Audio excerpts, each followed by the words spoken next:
Assalamualaikum warahmatullahi wabarakatuh. Perkenalkan, nama saya Fitria Salsabila dengan NIM 22016106. Pada kesempatan kali ini, saya akan membahas tentang keterampilan berbicara dalam bentuk wawancara. Jadi apa sih itu wawancara? Wawancara adalah suatu proses interaksi antara dua orang atau lebih, di mana satu orang bertindak sebagai pewawancara dan yang lainnya sebagai narasumber. Tujuan dari wawancara adalah untuk mendapatkan informasi, pemahaman, atau pandangan dari narasumber terkait topik yang akan dibahas. Selanjutnya, jenis-jenis wawancara. Apa saja sih jenis-jenis wawancara itu? 1. Wawancara terstruktur. Wawancara terstruktur adalah jenis wawancara di mana pewawancara memiliki daftar pertanyaan yang telah ditetapkan sebelumnya. Pertanyaan tersebut dinyatakan pada setiap narasumber dengan urutan dan cara yang sama. Wawancara terstruktur umumnya digunakan dalam penelitian kuantitatif. 2. Wawancara tidak terstruktur. Wawancara tidak terstruktur adalah jenis wawancara di mana pewawancara tidak memiliki daftar pertanyaan tetap.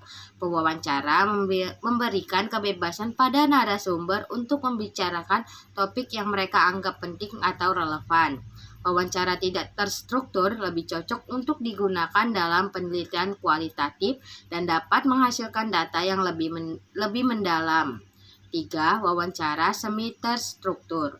Wawancara semi terstruktur adalah jenis wawancara di mana pewawancara memiliki daftar pertanyaan yang telah ditetapkan sebelumnya, namun masih bisa menyesuaikan pertanyaan dengan jawaban narasumber.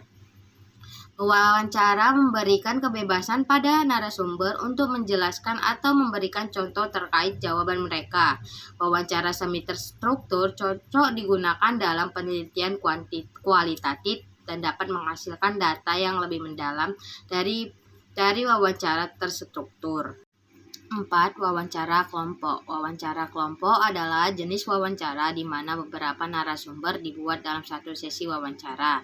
Narasumber di dalam kelompok dapat berbagi pengalaman atau pandangan terkait topik yang akan dibahas. Wawancara kelompok dapat memberikan pemahaman yang lebih luas dan mendalam terhadap topik yang akan dibahas. 5. Wawancara telepon atau online. Wawancara telepon atau online adalah jenis wawancara yang dilakukan melalui telepon atau media komunikasi online, seperti Skype atau Zoom. Wawancara jenis ini lebih efisien dalam hal waktu dan biaya karena tidak memerlukan pertemuan tatap muka. Namun, wawancara telepon atau online dapat memiliki keterbatasan dalam hal kualitas suara atau sinyal internet yang tidak stabil. 7. Wawancara panel. Wawancara panel adalah jenis wawancara di mana narasumber diwawancarai oleh beberapa pewawancara sekaligus. Pewawancara yang berbeda dapat memiliki sudut pandang atau keahlian yang berbeda-beda sehingga dapat memberikan pemahaman yang lebih komprehensif terhadap topik yang akan dibahas. Jenis-jenis pertanyaan dalam wawancara. Beberapa jenis pertanyaan yang sering diajukan dalam wawancara. Yang pertama, pertanyaan terbuka, yaitu pertanyaan yang dapat memunculkan jawaban yang panjang dan detail dari narasumber. Pertanyaan ini umumnya dimulai dengan kata-kata seperti bagaimana, apa, atau bagi Anda, seperti apa. Contoh pertanyaan terbuka adalah bagaimana pengalaman Anda ketika menghadapi situasi sulit di tempat kerja. Yang kedua, pertanyaan tertutup. Pertanyaan yang hanya membutuhkan jawaban singkat dari narasumber, seperti ya atau tidak. Pertanyaan ini umumnya dimulai dengan kata-kata seperti apakah, adakah, ataupun benarkah. Contoh pertanyaan tertutup adalah, apakah Anda senang bekerja di perusahaan ini? 3. Pertanyaan kunci adalah pertanyaan yang paling penting dalam wawancara karena dapat memberikan informasi yang sangat relevan untuk penelitian atau tujuan wawancara. Pertanyaan kunci umumnya diajukan pada akhir wawancara. Contoh pertanyaan kunci adalah, menurut Anda, apa yang dapat dilakukan perusahaan untuk meningkatkan kinerja karyawan? 4. Pertanyaan klarifikasi merupakan pertanyaan yang digunakan untuk memperjelas atau mengonfirmasi informasi yang diberikan oleh narasumber. Pertanyaan klarifikasi umumnya dimulai dengan kata-kata seperti "Maaf, bisa Anda jelaskan lagi tentang?" Contoh pertanyaan klarifikasi adalah, "Maaf, saya kurang mengerti. Bisa Anda jelaskan lagi tentang pengalaman kerja Anda di perusahaan sebelumnya?" 5. Pertanyaan progresif adalah pertanyaan yang mengarahkan narasumber untuk memperdalam atau memberikan informasi lebih terkait topik yang sedang dibahas. Pertanyaan progresif umumnya dimulai dengan kata-kata seperti "lalu", "setelah itu", atau "apa yang terjadi selanjutnya". Contoh pertanyaan progresif adalah, "Setelah Anda menyelesaikan proyek tersebut, apa yang terjadi selanjutnya?" 6. Pertanyaan pengalaman adalah pertanyaan yang mengarahkan narasumber untuk berbagi pengalaman atau cerita terkait topik yang sedang dibahas. Pertanyaan ini biasanya digunakan untuk mendapatkan informasi kualitatif yang lebih dalam dan detail dari narasumber. Contoh pertanyaan pengalaman adalah, "Bisakah Anda menceritakan pengalaman Anda ketika bekerja pada proyek yang sulit?" Yang ketujuh, pertanyaan evaluasi adalah pertanyaan yang digunakan untuk mendapatkan pendapat atau penilaian narasumber terhadap suatu hal atau suatu situasi.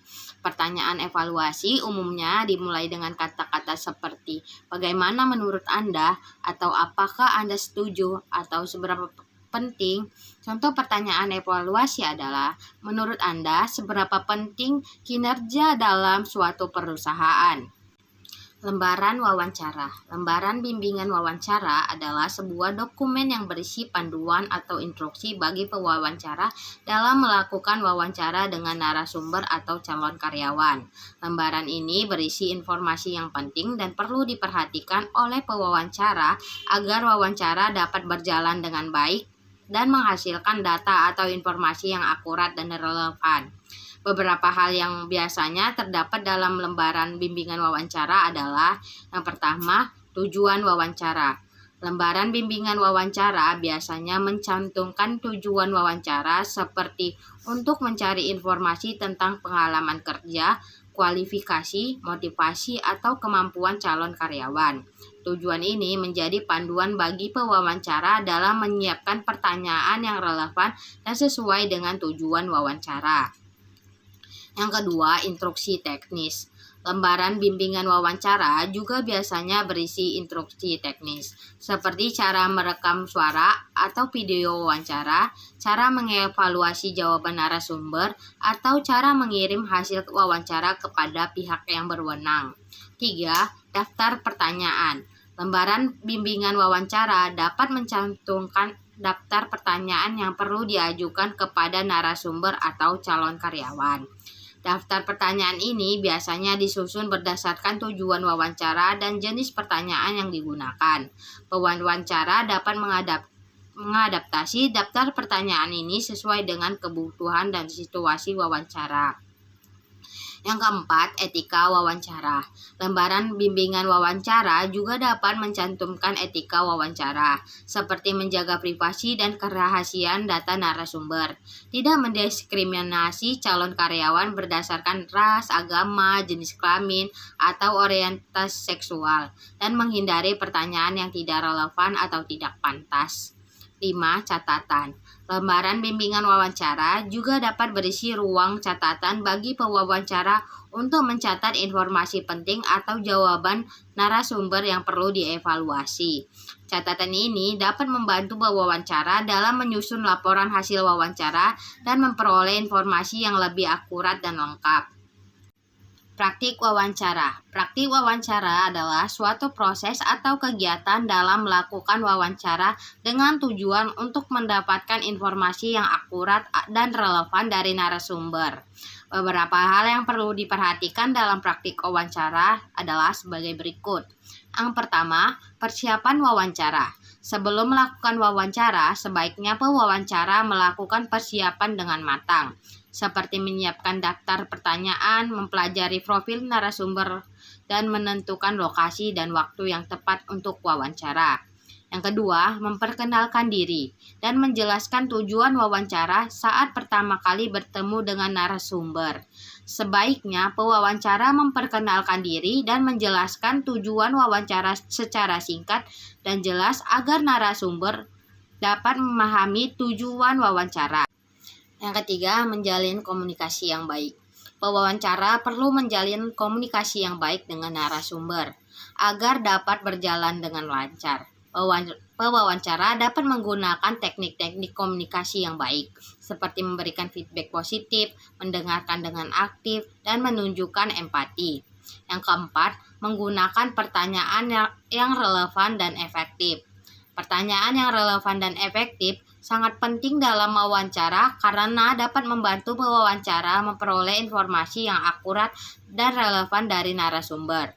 Pewawancara perlu menghindari pertanyaan yang terlalu umum atau terlalu spesifik, serta menghindari pertanyaan yang dapat menimbulkan kesalahpahaman atau kontroversi. Yang kelima, menghindari diskriminasi. Pewawancara perlu menghindari diskriminasi dalam wawancara, seperti diskriminasi berdasarkan ras, agama, jenis kelamin, atau orientasi seksual. Pewawancara perlu memperlakukan narasumber dengan adil dan sama, serta menghindari pertanyaan yang tidak relevan atau tidak pantas. Sekian penjelasan dari saya tentang keterampilan berbicara dalam bentuk wawancara. Wabillahi taufiq wal hidayah. Wassalamualaikum warahmatullahi wabarakatuh.